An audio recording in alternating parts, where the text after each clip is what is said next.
Par où commencer? Par où commencer? Bref, bizarre là, mais en tout cas, salut à tous. Aujourd'hui, on se retrouve pour le débrief de cette rencontre entre Arsenal et Leicester City. Victoire 4-2 des Gunners à l'Emirates. Voilà. Euh, ouais. Comment expliquer ça? Comment faire ce débrief là? Ça va être vraiment compliqué, mais en tout cas, le plus important, c'est qu'on a eu notre victoire. On est dans la course au titre. Voilà, on a eu notre victoire, contrairement à d'autres équipes comme City, entre autres. Mais nous, en tout cas, là, on a fait ce qu'on avait à faire, mais on était proche d'une honte totale. Avant de parler de ce match, n'hésitez pas à vous abonner, liker, commenter, ça va faire toujours un très grand plaisir de vous avoir dans mes vidéos. La première mi-temps, en tout cas, j'ai rien à dire, on était très bien partis. Leicester City n'ont même pas pu faire grand chose en première mi-temps, on les a dominés, avec les deux buts qu'on a eu, celui de Martinelli et celui de Trossard. Mais deuxième mi-temps, il s'est passé quoi au juste? On s'est fait prendre une remontada, et on était proche de perdre 2 points. Et ça aurait été vraiment honteux. Surtout face à une équipe de Leicester. L'une des pires Leicester de l'histoire. C'est pas le Leicester City de 2016 ou 2017. C'est le Leicester City qui vient à peine de revenir de Première Ligue. C'est son 5e match de Première Ligue. Ou son 6e match de Première Ligue, excusez-moi. Depuis 2023. Depuis mai 2023. Et là, on était à ça de perdre des points. À domicile. Et là, on aurait peut-être pas dû commencer la course au titre. T'aurais été genre largement derrière Chelsea, derrière Aston Villa. Même. Mais là, en tout cas, on a les 3 points. On a réussi à atteindre le même point que Manchester City. Parce que City, eux aussi, ils ont fait match nul, un but partout contre Newcastle United. Mais sinon, t'as Liverpool qui est remonté. C'est maintenant eux les premiers de la Première Ligue. Après leur victoire 2-1 contre Wolverhampton à l'extérieur. Et puis voilà, t'as Chelsea qui a gagné 4-2 aussi à Stamford Bridge contre Brighton. Et ils sont maintenant 4e de Première Ligue, derrière les Gunners. Et là, ce qui est vraiment... Et là, vraiment, on peut vraiment le prouver tout de suite que vraiment la course au titre est dingue. Elle est lancée. Parce que là, maintenant, t'as déjà 4 équipes qui sont là. Ils se disent, on va chercher cette Première Ligue, il le faut. Les 4 clubs, ils se disent, we're gonna win the league. We're gonna win the league. We're gonna win the league. This team will bottle it. This team will bottle it. Bizarre en tout cas. Même en même temps. Parce que d'un autre côté, t'as Aston Villa que s'ils l'emportent demain contre Ipswich Town, ils vont vite se déplacer en première place. Donc déjà, t'auras Arsenal, Liverpool, City, Aston Villa et Chelsea dans la course au titre. Non mais ça va être dingue. Je vous dis, cette Première Ligue, vraiment, elle va être dingue. Parce que vraiment, toutes ces équipes-là là, vont vraiment sûrement essayer. Parce que là, déjà pour commencer, t'as Chelsea, voilà. Chelsea, voilà. Ils se sont fait manger par City. Après ça, ils reviennent dans la course au titre. C'est un peu bizarre, vraiment. Si, imaginez vraiment, ils auraient pu vraiment essayer de faire un match difficile à City. J'étais sûr qu'ils pouvaient. Mais vraiment, ils se sont fait manger par City. Et juste après se faire manger par City, ils reviennent vraiment extrêmement fort. Après, détruire Wolf. Ouais, ils se sont fait prendre un match nul par Palace. Mais vraiment, c'est dingue. Voilà, c'est dingue. Donc là, c'est largement officiel. Les deux équipes qui ne sont toujours imbattables, excusez-moi, dans cette Première Ligue, c'est Manchester City et les Gunners. Sinon, tous les autres ont été au moins battables une fois. Voilà. Mais ça n'empêche pas que voilà, il y a quelques équipes qui ont eu plus de victoires que d'autres, hein, comme le cas de Liverpool qui a en ce moment plus de victoires que City et Arsenal. Sinon, t'as Chelsea, voilà, ils ont eu que des victoires après vraiment se faire un match nul face à Palace et la défaite face à City. Et tu as Aston Villa qui a pour l'instant une défaite, sinon le reste c'est des victoires. Et s'ils l'emportent, ils peuvent vraiment être premiers de la ligue. Exactement comme. Et ils peuvent avoir surtout le même nombre de points qu'avec Liverpool. Parce que là maintenant, tu as Liverpool qui a 15 points. Si Villa l'emporte demain, ils vont avoir 15 points. Sinon derrière, tu as City et les Gunners et Arsenal qui ont les deux 14 points. Voilà, parce que les deux maintenant ont 2 matchs nuls. Parce que maintenant, les deux clubs ont 2 matchs nuls. Et 4 victoires. Et voilà, t'as Chelsea Chelsea, voilà, j'en ai parlé déjà. Mais bref, maintenant, parlons de l'équipe. Dans les buts, David Raya, il n'a pas vraiment fait grand chose dans ce match-là parce que voilà, surtout en première mi-temps, comme je l'ai dit tout à l'heure, il y avait presque rien de dangereux de la part de Leicester. Sinon, en deuxième mi-temps, voilà, on s'est fait prendre les buts, mais en tout cas, les deux buts que David Raya s'est fait prendre, c'était pas totalement de sa faute, parce que de l'autre côté, parce que dans le premier, c'était une déviation, et le deuxième but, c'était vraiment comme une volée incroyable, là, qui a touché le poteau. Mais faut dire que faut dire que David Raya, et surtout aussi, j'ai oublié de dire, c'est que vraiment, après vraiment qu'on les, qui sont, ils ont remonté au score, on a commencé de nous-mêmes à jouer. À part que voilà, les Leicester ont vraiment voulu essayer de nous surprendre à domicile, mais sinon, mais vraiment, on s'est pas laissé faire et on a vraiment commencé à jouer à partir à partir de quand on s'est fait remonter au score. Mais surtout, parce que en tout cas, c'était pas surtout notre goal, notre gardien qui a été extraordinaire. C'était surtout le gardien de Leicester City. Comment il a été aussi incroyable aujourd'hui. Les arrêts qu'il a proposés pour nous empêcher de marquer genre 5 ou 6 buts, c'était incroyable. Mais en même temps, là, c'est pas juste vraiment le fait que le gardien est incroyable, c'est-à-dire que je peux pas blâmer les joueurs qui ont raté les occasions. Comme exemple, Kai Havertz. Je vais essayer de vous montrer l'occasion qu'il a eue là. Comment tu loupes ça? Comment il a loupé ça? Alors oui, le gardien a quand même été énorme sur ça, mais quand même il avait largement la place pour la mettre. Et c'est pas le pire, hein. Je vais essayer de vous montrer aussi celle de Trossard. Trossard, là, t'avais le but, t'étais devant les buts. Encore pire même, t'étais devant les buts. C'est pas comme Havertz, il était surtout.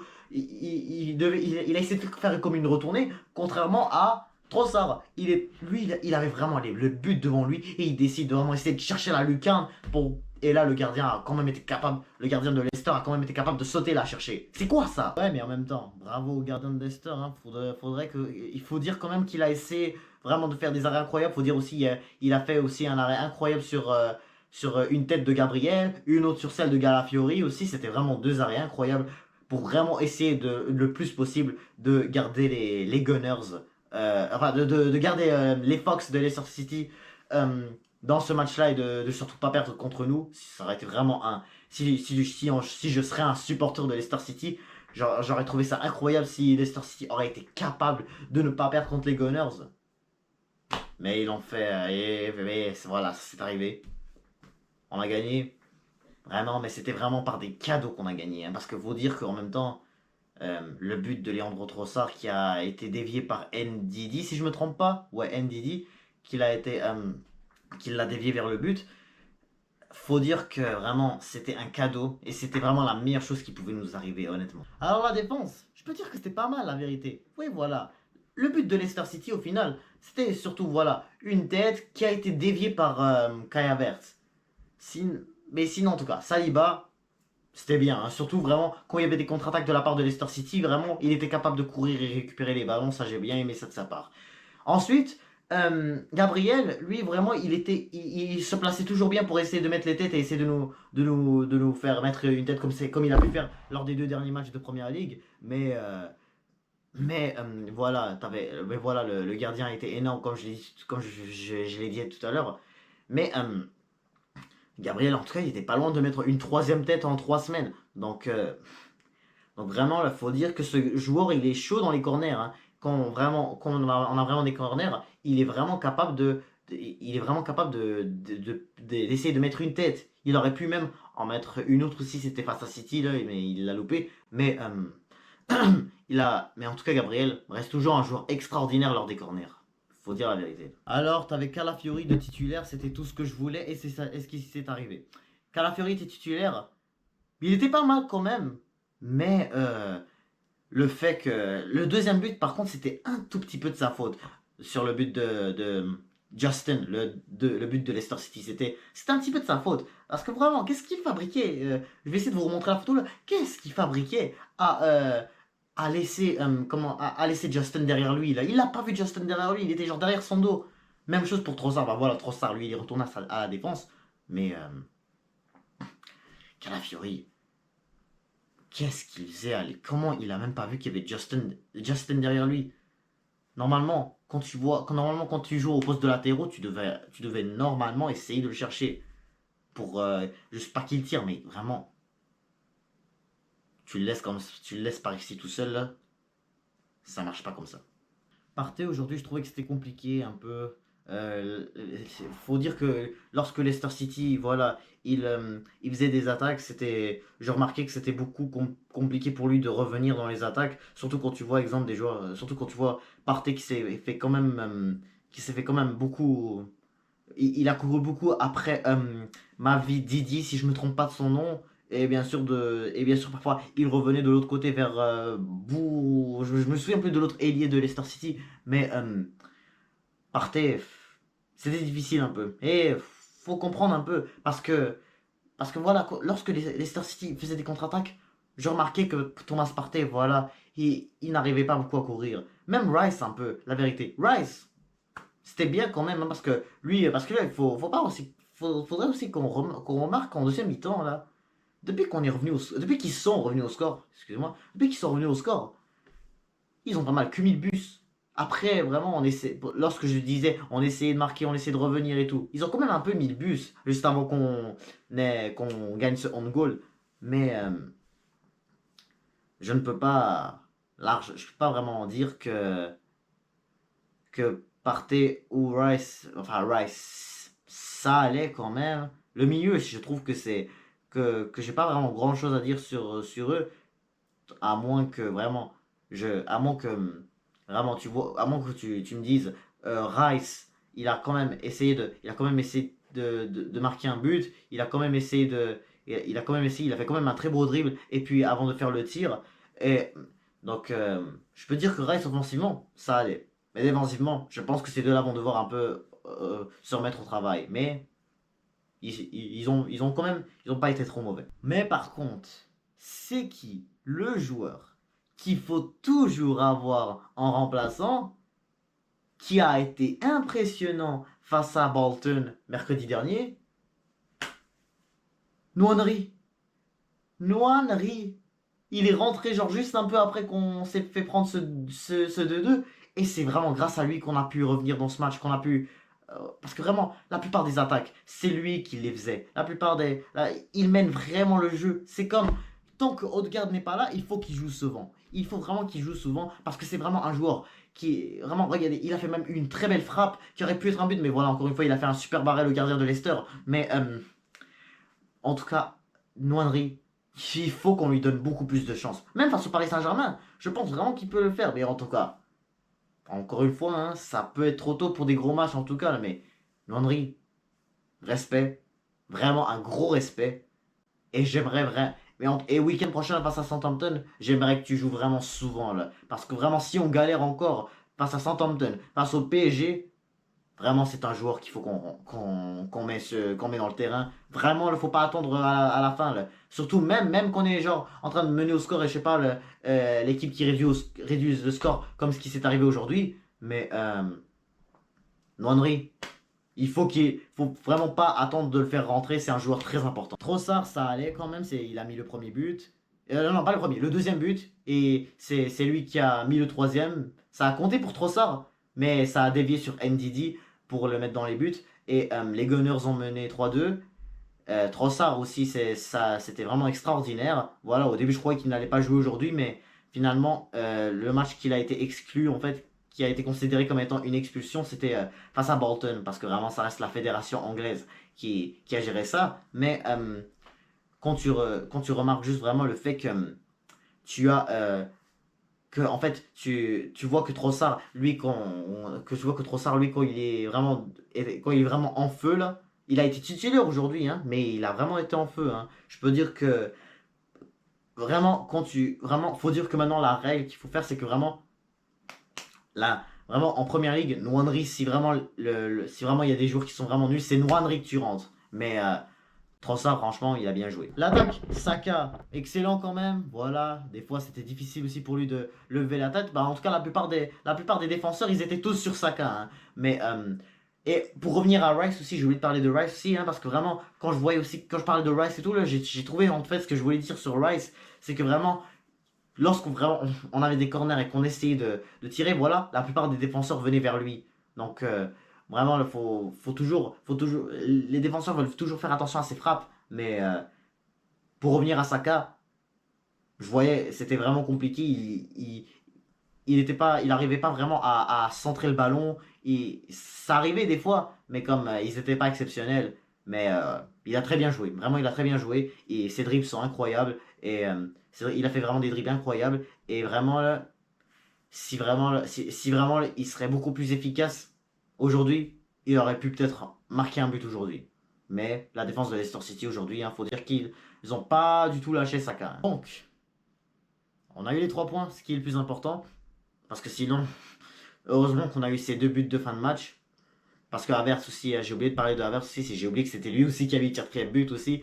Parce que vraiment, tellement il y a eu plein de choses qui s'est passé dans ce match là, j'ai pas vraiment pensé qu'est-ce que je dois dire, qu'est-ce que je dois pas dire et tout. Il y a eu plein de choses qui s'est passé. Voilà, Leicester City sont revenus au score et tout. C'était vraiment un match exceptionnel. Mais en tout cas, on a eu les 3 points. Voilà, ça aurait été vraiment honteux si on aurait dû faire 2-2 à domicile face à l'une des pires Leicester City d'histoire. C'était compliqué. Vraiment, c'était compliqué. On s'est vraiment fait peur. Mais on a bien réagi. On a vraiment fait ce qu'il fallait faire, qui était de rentrer Nwandri. Et ça a vraiment bien fonctionné. On a eu beaucoup de corners à la fin du match. Parce que vraiment aussi, j'ai oublié de dire aussi comme quoi Leicester City, eux, de leur côté, ils ont eu 0 corner. 0 corner. Et t'avais aussi une équipe de. T'avais aussi nous les Gunners qui a eu vraiment beaucoup d'occasions et on a fini par en profiter de mettre les derniers et on les a eu.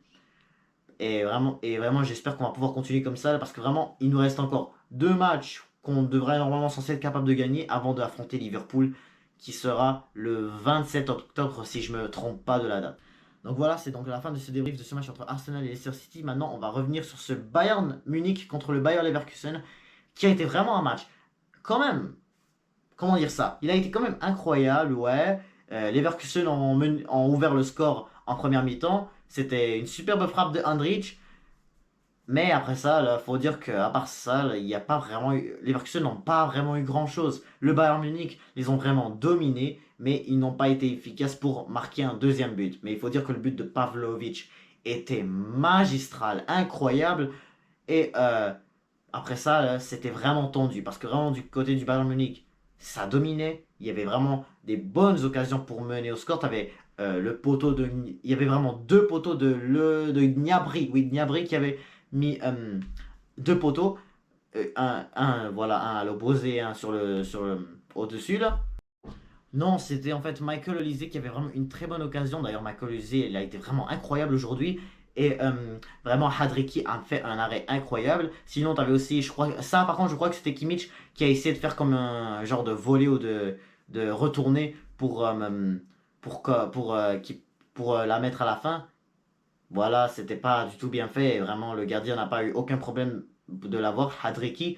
Et voilà, il y avait une belle frappe de Leimer à la fin aussi, qui aurait pu être dans les buts, mais vraiment, c'était pas passé loin.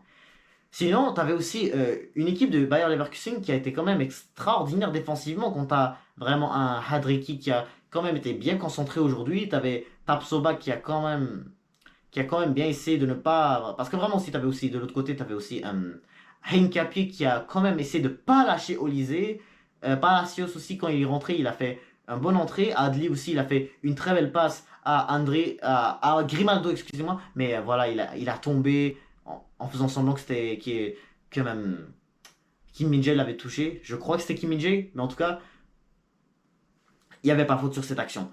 Et ensuite, tu avais cette équipe du Bayern Munich qui a vraiment beaucoup enchaîné. Tu avais aussi une belle entrée de Leroy Sané qui a vraiment pas été simple, qui a vraiment été incroyable, mais en tout cas, tu avais une équipe du Bayern Munich que juste ils ont vraiment été beaucoup supérieurs au Bayern Leverkusen aujourd'hui. C'était vraiment pour essayer de pouvoir mettre une victoire. Donc là, c'est en tout cas le premier match de la saison en général que le Bayern Munich ne gagne pas. C'est la première fois que le Bayern Munich se fait genre surprendre que sans Bundesliga, mais aussi en Ligue des Champions. Mais en tout cas, en Ligue des Champions, leur prochain adversaire, ça va être en Ligue des Champions, ça va être face à Aston Villa. J'ai très hâte de voir ça, ça va être vraiment un match extraordinaire, je le sens. Mais le Bayern Munich, ça a été fort aujourd'hui. Mais pas efficace pour vraiment marquer un deuxième. Tu avais une défense de Leverkusen aussi magnifique. À la fin, ça allait beaucoup bien du côté de Leverkusen. Il y avait, je crois, une occasion du joueur qui s'appelait Tela, si je ne me trompe pas, et il était à ça de mettre un deuxième, mais la frappe, en tout cas, elle n'était pas du tout exceptionnelle. Amin Adli aussi, il est rentré, il a fait une belle passe, voilà, comme je l'ai dit tout à l'heure.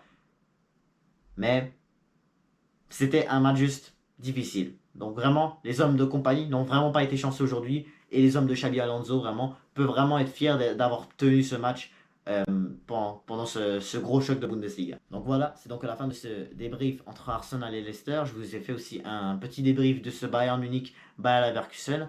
Donc vraiment, on se retrouve, donc là, on se retrouve demain pour parler de ce Atlético Madrid, Real Madrid et de ce Manchester United Tottenham. Ça va être deux matchs aussi très intéressants qui vont se jouer demain. J'ai très hâte de voir ça. En tout cas, c'est qui vont l'emporter, tout comme du côté de l'Atlético Madrid et du Real Madrid. Surtout que c'est deux équipes qui n'ont pas perdu. T'as le Barça aussi qui se sont fait humilier par l'Osasuna. Donc vraiment, la saison vraiment, elle se débute d'une façon exceptionnelle, hein. On sait jamais vraiment qui peut remporter la Serie A, qui peut remporter la Première League, qui peut remporter la Champions League, qui peut remporter n'importe quoi. Mais en tout cas, sur ce, n'hésitez pas à vous abonner, liker, commenter et je vous dis à toutes.